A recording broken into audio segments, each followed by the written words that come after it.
Welcome to the Level Up Podcast, where finance leaders share real stories, insights, and connections that move them forward. Tune in to learn, sharpen your edge, and level up together.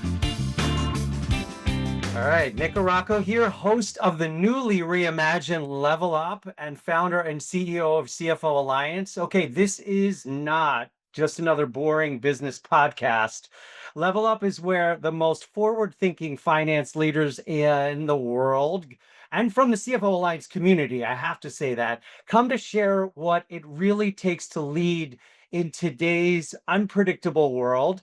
Each episode, I get the opportunity to sit down with CFOs and other finance leaders and executives who are redefining what leadership looks like. They sit in the seats and they sit across many different industry verticals and markets, and what they have in front of them are challenges and opportunities that we just get to hear about, listen to, read about, talk about, but they're stepping up, they're leaning in, and they're leveling up. These aren't theory-driven interviews. They're raw, they're real, and they're packed with insights that you can use, which is why you're listening in and watching today.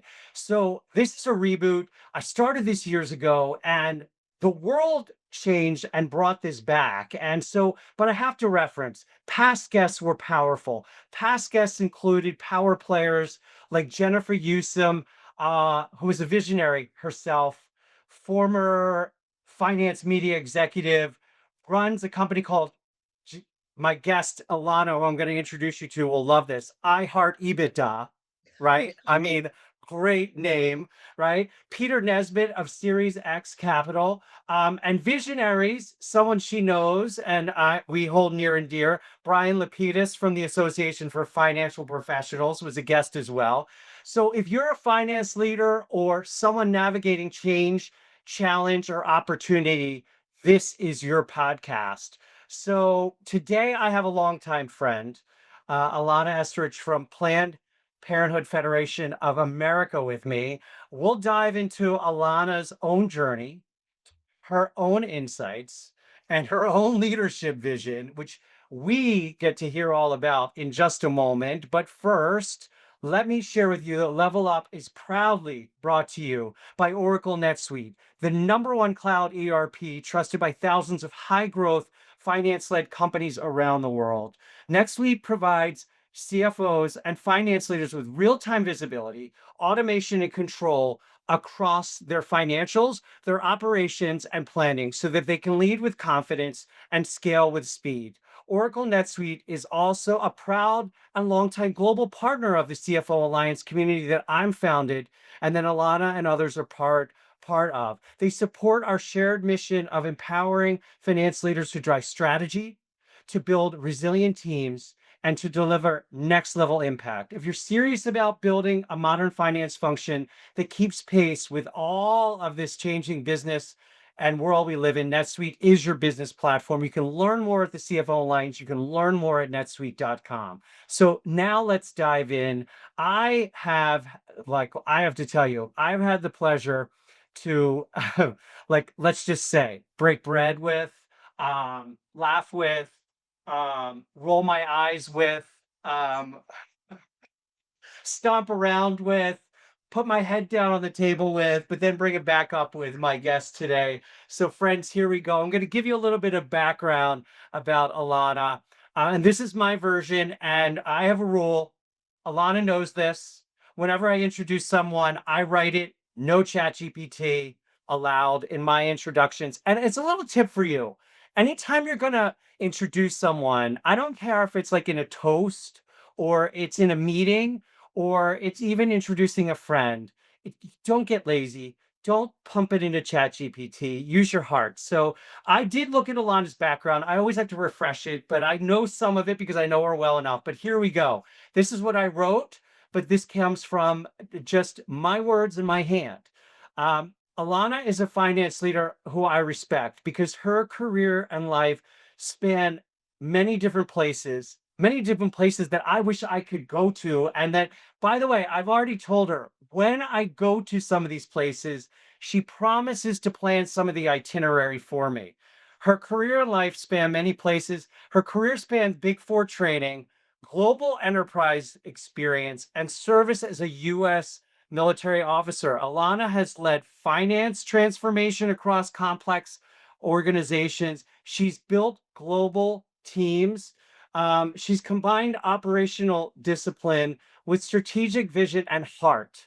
People first is what I always think of when I think of Ilana, because get to talk to finance leaders and others who say, "Listen, I have this idea, and I have this passion and this purpose, and I'm not going to get there without people, but I want to talk to someone that can help me marry this passion and purpose with the people." And I always think, go to Ilana because she's done it. We're going to get into how she's done it, but she's also built resilient finance functions. Especially think about where she is today and the seat she's in today. Resilient finance functions. And she's driven impact across sectors. And what I want her to share in today is what's defined her journey, what's defined some of the experiences that she's learned from, and more importantly, how she believes what what she's learned will shape the current and future of finance in that CFO seat. So, Alana, we have so much to talk about today, and I'm just so happy to have you. Welcome. Thank you. I'm looking forward to it. I always have a lot of fun with you, Nick. Well, you know what? We bring a lot of energy together. We were just together in Scottsdale, Arizona. We like blew up a stage together. Um, and we got to talk about career and leadership. So I'm going to start right there. Okay. Sure. So I'm going to go right to the top and then you're going to bring me down. Okay. So, how did you land your first finance leadership or CFO seat? And then I got to follow on. How did you land that? Well, about 14 years ago, I had to make a choice between an executive position at a very large company or taking on my first C-level position at a very small organization. It was in the not-for-profit world, and both the title and the job, as well as the industry, were both first for me. And at the time, there were a lot of things going on in my life, which we'll get into a little bit later on. And I made the choice to focus on the smaller organization where I felt I could make a bigger impact and still protect my life work choices. And so that was a huge inflection point for my career. And what I learned from that first gig was you can't do everything yourself. You kind of need a team, whether it's internal or externally through outsourcing or your network or your contacts or asking family to step up and help out. And this was difficult. I was a woman. I was newly single mom with young kids. I was new to this geographical marketplace and area. And community and family was very important to me. It still is. And I've worked very hard to nurture and leverage it whenever possible. So that was a decision to just kind of protect myself and go in a different path and do it scared, but do it. Well, I think about that and I can just picture you. You convey such a sense of comfort and confidence, but also that comfort and confidence is inviting. It's not alienating, it's not confrontational. And so we all want to come along. Like I get that sense from you. But at the same time, I can imagine you being in that seat and you're thinking, okay, I'm here. Oh my gosh. And you also must felt the need. I need to surround myself. You said the word team, and you surround myself with family, community, and support. Were you able to identify critically who you needed to surround yourself with to complement some of the skills and strengths you had? Like when you think, okay, I have some strengths, but I don't have them all. I That's better right. go find some to complement. What were those strengths you needed to go seek to complement yours? And who were those people that you needed to bring around you? Well, first of all, I just wanna say that I'm a third generation Army brat, and me and my grandfathers were in the military, my father was in the military, I was in the military, and I remember one of my dad's assignments, motto for the assignment, the role he was in was "Mission first, people always." And that really stuck with me, and I will say that, leveraging others comes from the example that my dad set for me. He is my number one coach and mentor. Has a business background. After the military, he started his own company, and I'm from a Hispanic Puerto Rican family. Family is first and foremost, right? That's our culture. And he's the one that inculcated that you are but one part of a broader network, because you have family, and family has family, and everybody's a cousin or an aunt or an uncle, by either directly or indirectly. So I grew up with that. And so coming back, being in a really vulnerable to the States, and we can go into that later, and starting a different career path in a vastly different environment, meant that I need to reach out to my family network. I did spend a lot of time using his network and his advice, and then realizing I needed to build my own network, and then also deciding what were the skill gaps that I needed to fill myself versus I can't do everything, and what were skill gaps that I could use others to help bolster, right? So if you think about a Lego game, that every piece has a role. Individually, it's just a piece. It's pretty. It has a nice color, but what do you do with it? It's when You're you kind of start. looking at it, right, Ilana? You're like, I like that, but I don't know what it is, I don't know right? what it is. So you start Yeah. building it, and then you start moving the pieces around. And the good part about Legos is that they can be moved around. They're not Yeah. permanent. And so you figure out how to build your Lego world, by bolting on the pieces that you need. And when you don't have one, you go out and find them, and you borrow someone else's Lego pieces, and you build your world connected to someone else's world. And that is how I was brought up. That's how I try to run my career, and that's the value that I try to instill in my team. Wow. So I love that because it's also something you could bring with you and you could teach others as well as you're grooming people. And it's also, it goes against the grain of all this talk about things not transferring across generations and cultures and technology changing things. That lesson in and of itself, I mean, we could drop the mic there and be like, everybody take that with you, right? It allows for a certain amount of flexibility, in Yeah, terms of generational. There's 4 different generations right now in my family, the same way there's yeah, 4 generations out there in the workplace. And yeah. there's ways you learn ways to survive with the old fogies and the not old fogies and the young ones. And just flexibility and humanity is key. Yeah. So in that first role, was that the place when I asked you to reflect upon a time when you got it wrong? Was that the place when you got something wrong, or was there something else where another place when you got something wrong when you're like that aha moment and you're like, oh no. Well, I think my strength comes in networking and developing and focusing on people. But I will tell you, I don't get that right all the time, right? I do strive to hire the best, and I really find a passion in developing others, and kind of setting them up for success. But some of my biggest mistakes came from how I handled people. It came from assuming that people wanted what I wanted for them, right? And some employees don't necessarily want to be promoted. They don't want the corner office. They just want to lead, or they want to deepen their expertise. Some thrive on coaching, others just want clarity and space. And then you add the dynamics, especially in the business world, in the finance and accounting world, of introverts versus extroverts. And then you've got managers who aren't built to manage, but then you have individual contributors who have ambitions to lead, and you're bound to get it wrong somewhere. And I think the lesson is less about predicting and more about adapting, being adaptable. So the real mistake, and this maybe goes against my Lego example, is that we treat people like puzzle pieces instead of individuals. Now, I mentioned that the Lego pieces, the value there is that you can redeploy the pieces in other places. Um, and what this underlies is that leadership is messy because humans are messy, right?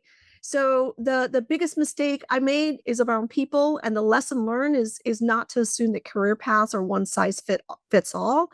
It's really important to ask people what motivates them instead of projecting Mhm. your values onto them. And because one of our jobs is to really create multiple lanes for success, not just a single ladder to climb. And I know you're a big fan of the lattice approach. And so sometimes those of us who are aimed and focused on moving up in a ladder don't realize that there are many other people who are looking to move laterally, or even Yeah. diagonally, and that there's more Yeah. than one way to skin the cat. When you do get it wrong, and this is one of my big learnings, is that you need to own it fast, right? Yeah. You retrain, you reassign, you recalibrate, and you keep the relationship intact, or you need to be merciful and let that resource go so that they can thrive where they're better suited. So, a Yeah. hiring miss or a promotion that didn't quite work out does not have to become a cultural scar if you course correct with transparency and respect. Have you found yourself at all? I mean, you've made a series of life and career moves, and I'm sure you'd be able to, on or off the record, rank them. If I gave you a set of qualitative and quantitative criteria of some sort, but is there a move you've made that you've considered bold, that scared you at the time, that changed everything for you? Because I mean, I love some of them. People are surprised when you share some of the nuances of your career and how you got there. And by the way, you've used it at times to challenge the norm or people's perception of what it's like to sit in that seat, because we get typecast too Mhm. wrongly, and you're like, time out, right? But it also goes to some of us getting here differently, also some of us having to have made some bold moves, but at the same time, some of those moves are scary, and does change the way we act and lead now as a result. Yeah. Well, I think the boldest move I made wasn't really about a promotion or an employer. It was really, believe it or not, stepping off the career ladder.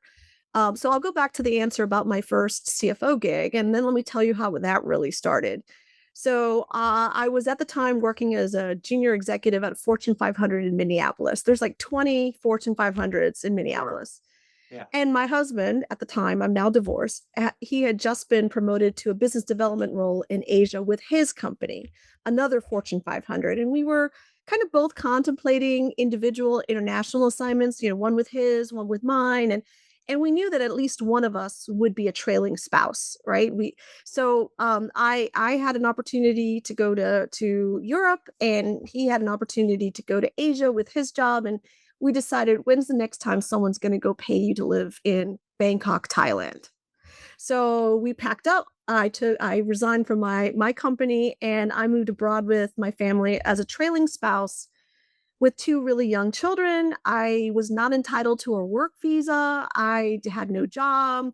I had no network, and it's Thai. It's a completely different language. Now I remember that I said I'm a third generation military brat. So I grew up. I was born in Germany. We lived in Panama. We lived in Spain.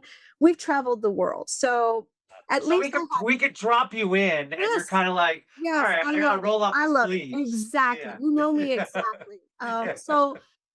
I really enjoyed being an expat, a classic lady who lunches. I joined all the women's clubs. That was so exciting. I walked everywhere. I learned the language. I made great friends. I really, really squeezed the juice from that experience. But for someone who had been defining herself through work, because keeping in mind that I came into the workforce as a woman late 80s, early 90s, right? And at the time, it was still a gender, like, oh, woman versus man Sure. kind of thing. So I had defined myself through work, and I thought, I'm going to be 2 years out of the game. How am I going to get back in? And I realized I was going to have to deal with that at some point. And then, unfortunately, circumstances cut our 2-year assignment down to one because, Okay. to be real, expat assignments can be really rough on relationships, given all the perks and freedoms that come with it. And any crack in a relationship can turn into a fissure. And long story short, I returned to the US with two kids and eight suitcases here to the Washington, D.C. area to be closer to my family. So I was unemployed. I was going through a divorce and then trying to start my career all at the same time. The return was really emotional and really brutal, and I am Yeah. super thankful to have a family and a network that helped me land on my feet. So, to give context, I got back to the US on June 26th, 2011, and I started my new job on August 15th, 2011. So, Ooh. I was moving really, really Talk about a bounce yeah. instead of a crater. Well, now keep in mind that it was get a job, restore the family, get to normal, and so, everything else In a frenzied beltway in a too. frenzied beltway, so and at the time, the only analogy I can think of, it was like climbing Everest in flip-flops. Um, but that With 2 kids hanging, yeah. Right, and that forced restart is what cracked everything open. So when I landed that first CFO role, it was a leapfrog moment I would never have imagined back in Minneapolis, which completely reset my trajectory. So I think the lesson here is that sometimes the scariest detours end up being launch pads. Yeah. So the bold moves don't have to look like a promotion. They can be stepping away, they can be betting on yourself, and generally just trusting that you can build back stronger. My kind of reaction to that is there's such a richness that you learned about yourself during that previous period that provided you the opportunity to tackle that seat, even approach that seat. You wouldn't have even sniffed at that had you not gone through what you were going through beforehand.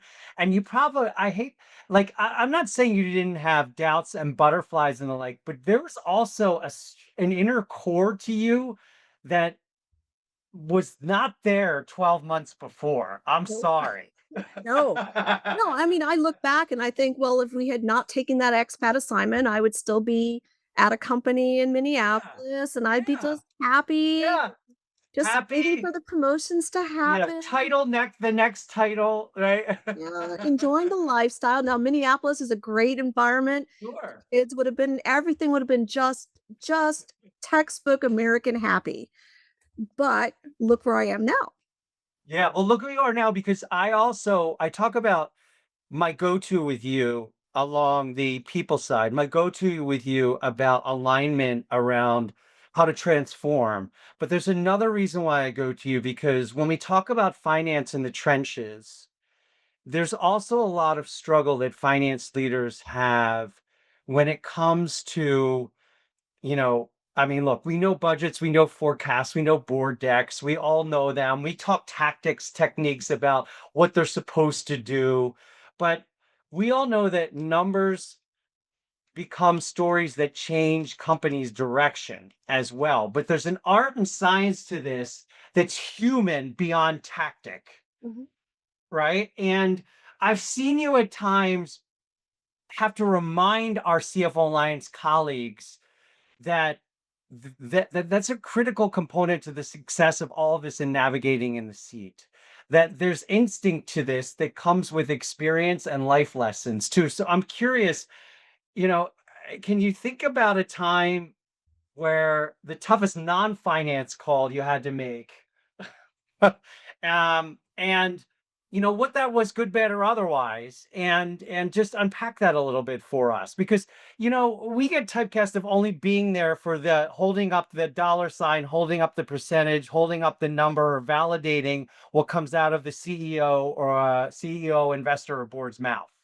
Yeah. That's just yeah. So I will go back to it's all about people, right? A Yeah. lot of us were undergraduate, MBA, we studied accounting, we studied finance, we studied marketing, we studied strategy, all of those kinds of things. So all of us are highly educated on the technical side.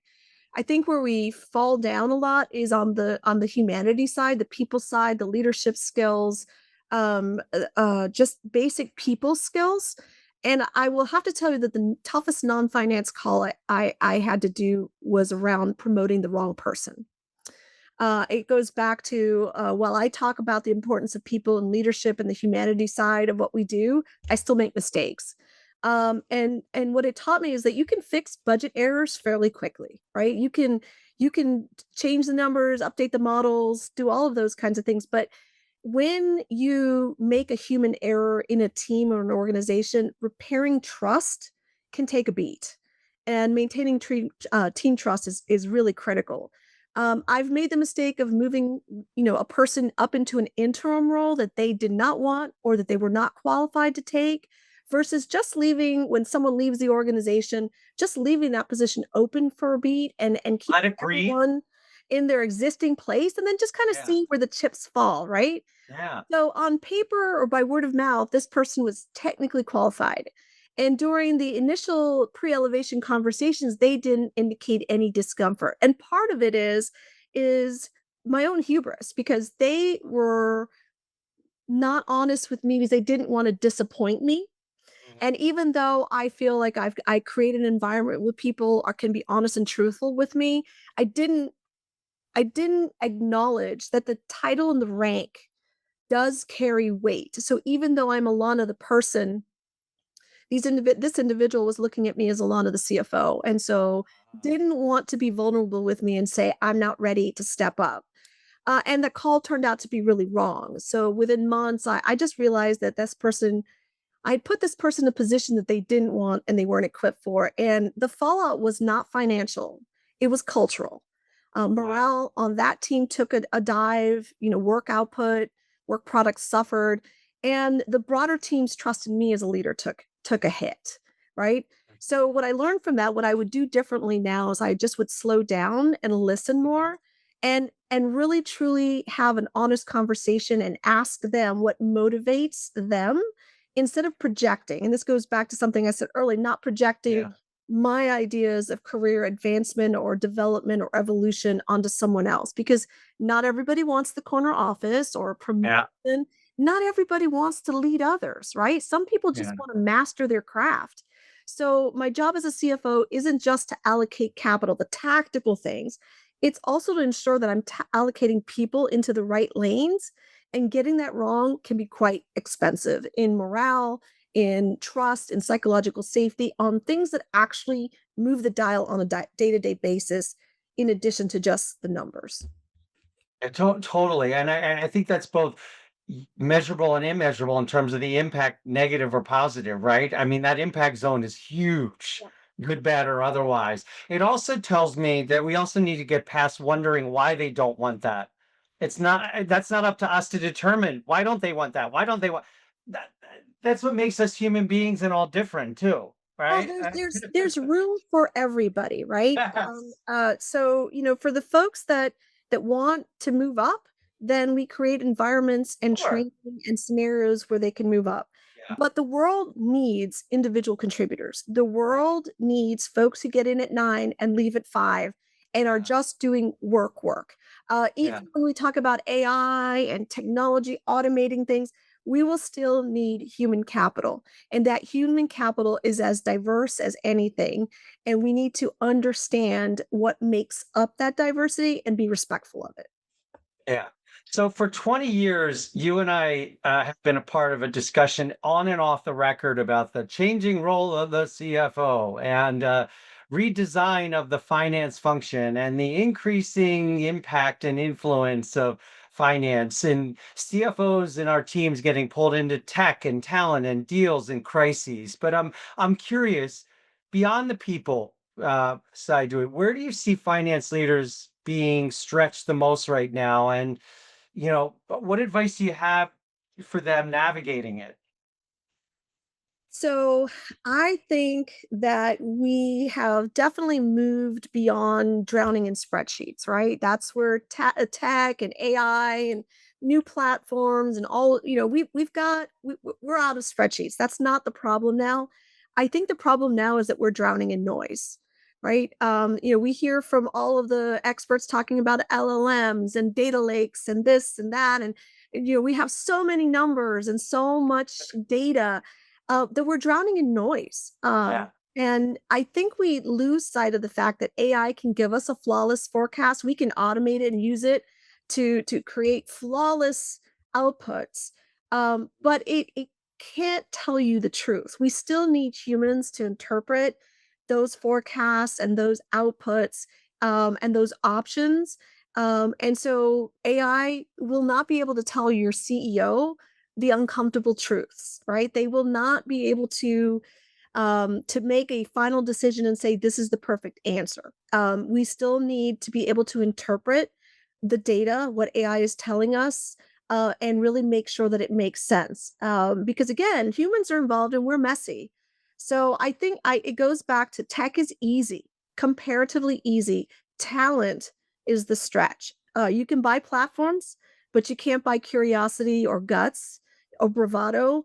And so our job as finance leaders is to build teams that are brave enough to call BS on the data, on me, on the leadership, on the board, and how we stop being a caboose, which is like very 1970s, 1980s, and we become more of the engine. And that's where finance as a strategic business partner, finance leading from the front, that's the skill, the vector that we're going in. So is there one capability that you think every CFO is going to need by 2030 that most don't have today? Or do maybe we have it and we're not using it? Uh, I think there's two things. The first Okay. thing is we are going to need to grow our narrative intelligence. Okay. And like we talk a lot about, oh, finance needs to tell the story, and we're not talking about Little Bo Peep or the three way. Right. We're And talking holding up the the pretty pictures. So it's not just the story, right? But it's about shaping how we feel about risk and growth and the trade-offs. Because again, AI can do the math. Yeah. And what we need as the next wave of strategic CFOs is the ability to win the hearts and minds with the story that goes behind things. And then it all goes right back to the fact that this is a human disruption, right? That this is going to impact how our people work. These are new skills. They're a little fuzzy. Everybody's a little bit different at it. Some are better than others, but there's room for all of us. So while we're busy kind of chasing the shiny objects, AI, new platforms, the capital markets are shifting. And we've got technical experts out the wazoo giving advice on what we should be doing technically. But I think the shockwave for CFOs is focusing on talent, right? Because Okay. if you don't have the people who can question the models, challenge the biases, and then build trust across the business, you're toast.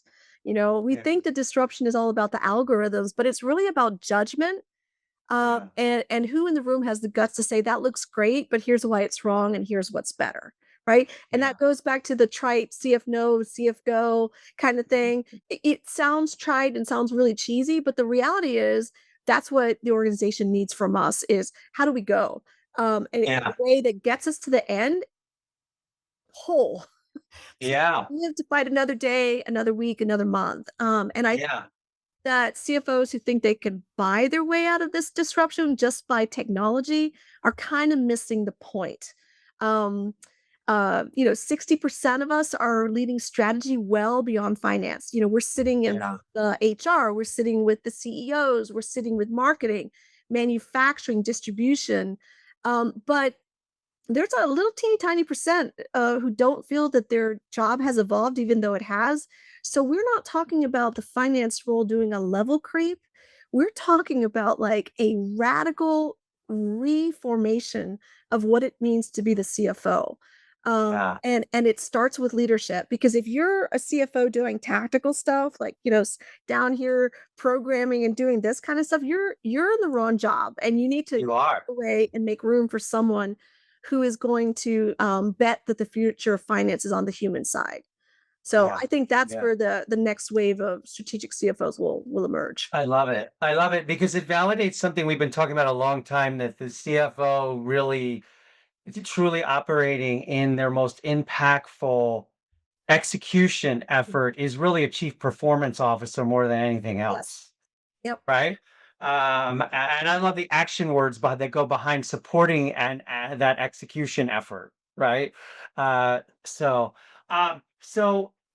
there's no denying that all of us as finance leaders have to better understand and deploy what we call our own personal edge. And edge is not sharp, right? For us, edge just means how we have to ensure that we're effective in doing what we do and our teams are effective in doing what we do, because we all understand that and feel empowered by the fact that our finance functions have a lot coming at us and through us. Like, that's empowering, that's an opportunity. It's also fatiguing at times, it's also stretched very thin at times, and we're also kind of hard on ourselves. Like, we feed ourselves last, we right, or if we feed Yeah. ourselves at all, right?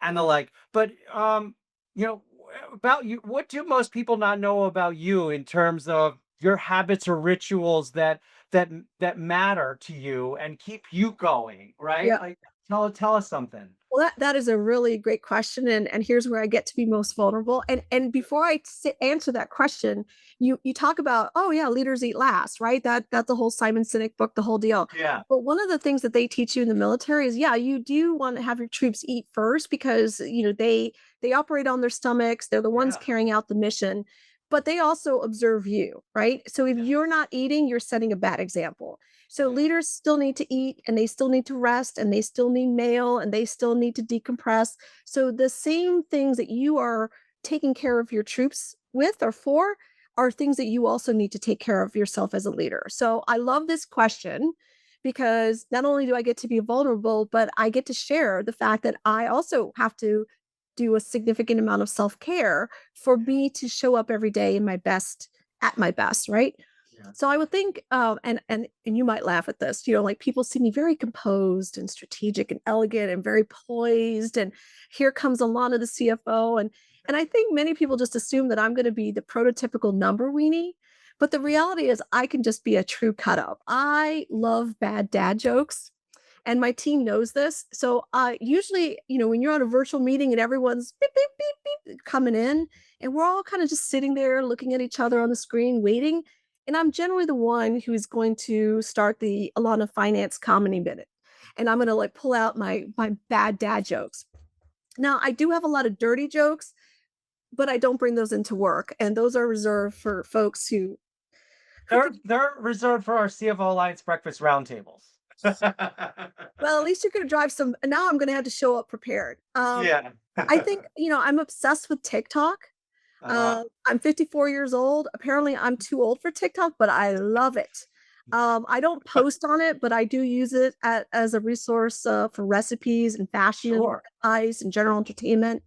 I can have entire conversations with my chief of staff and my deputy CFO using GIFs and memes, and it's just picture after picture, and we're having an entire conversation. We know exactly what we mean by using GIFs and memes. I am an aspiring gardener. I am Really? eternally trying to change my black thumb into somewhat green. Okay. Prevails. I think the number of plant deaths that I'm responsible for, plant assassinations that I'm responsible for, has gone greatly down since COVID because Okay. after I got bored with baking, I moved into gardening. And then I'm also a massive foodie and I love collecting cookbooks. So I am not Awesome. great at cooking in general. My son claims that he's a better cook than I am, and therefore he's now in charge of the family meal. But I have all the cookbooks. And so these are things that when people learn this about me, they're like, she's normal. And yes, I am completely normal. I love it. I love it. But you owe us one thing as a follow-up, though. I need you to post when we share your episode. I need you to post at least one recipe that we're all going to try. Oh, absolutely. I've got a Okay. ton of them. All right. All right. So I would be remiss if I didn't ask you to share a final word of wisdom to an aspiring leader, finance or otherwise. So if an aspiring leader is listening right now, what's the very next move they should make to stay relevant, impactful, future ready, even in the earliest stage, so that they bring this with them as they develop and you and I ride off at some point into the sunset? I don't know about you. I'm going to live forever. So, look, finance and the role of CFO is always going to feel like a fire drill. I have yet to walk into just a stable, normal day to day finance organization. There's always something that's a fire drill. But I think the future CFO isn't hiding from that blaze. We are just using that blaze to kind of be a light for the whole business, right? So if you are focused on gap, and these are conversations I've had on LinkedIn, like, you got to be technically proficient, and, accuracy is the integrity is that's table stakes. That's the baseline. Yeah. You are only a CFO who knows gap. You are going to be as outdated as a fax machine. So I would say the fastest thing, you can do right now to be relevant and impactful and future relevant is don't forget your people, because at the highest levels, our value isn't tactical. We already paid those dues. we've already done that. It's our ability to prepare others. So this job is less about eye shade, the traditional accounting eye shade, Oh, yeah. and more about interpreting the crystal ball. So what I would say to aspiring CFOs or to CFOs who are kind of in that transition phase or figuring out what their next step up is get out of the weeds and lead from the front. Awesome. I love it. This is why we do level up, to hear what's really happening in the seat, and more importantly, to provide some counsel and advice for those that want to make their next play, and not just read about it and learn from people like Ilana who are living it. So, Ilana, how should people best connect with you and learn more about you? What do you like? What do you prefer? All my information is on LinkedIn. Probably Awesome. my cybersecurity person is probably chewing their fingernails, but you can reach me through LinkedIn. I have my information there. I'm happy to connect. And I will tell you one other last piece of advice is don't be Yeah. stingy with your networks. Yeah. There's room for everybody. Don't be a crab in Yeah. a bucket. Yeah. And as you move up, remember to extend a hand backwards. And if I can extend a hand backwards and help anyone with my network, I'm happy to do so. Awesome. Alana, what a fun time we've had. We can continue on. You promised me you'll come back as a guest. I will maybe we'll do some things together. We'll add you as a co-host at some point too. I will come ready with my joke playlist as a wrap. Yes, you have to do that. Well, maybe we'll add that as like the ending or the opening to everyone. That would be cool. Absolutely. Alana, thank you for joining us today. And listeners, if you enjoyed this episode, please subscribe to Level Up. Stay tuned for more episodes. And if you have a recommendation on a guest or want to be a guest on Level Up, contact me directly. Stay well, stay connected, and most importantly, you do your best to level up in whatever role you're in today, whoever you're surrounded by personally or professionally. Take that feeling you have right here, lift yourself up to it, and level up. Thank you for joining us. Thank you for tuning in to the Level Up podcast. Subscribe so you don't miss the next episode. More stories, insights, and connections to help you level up.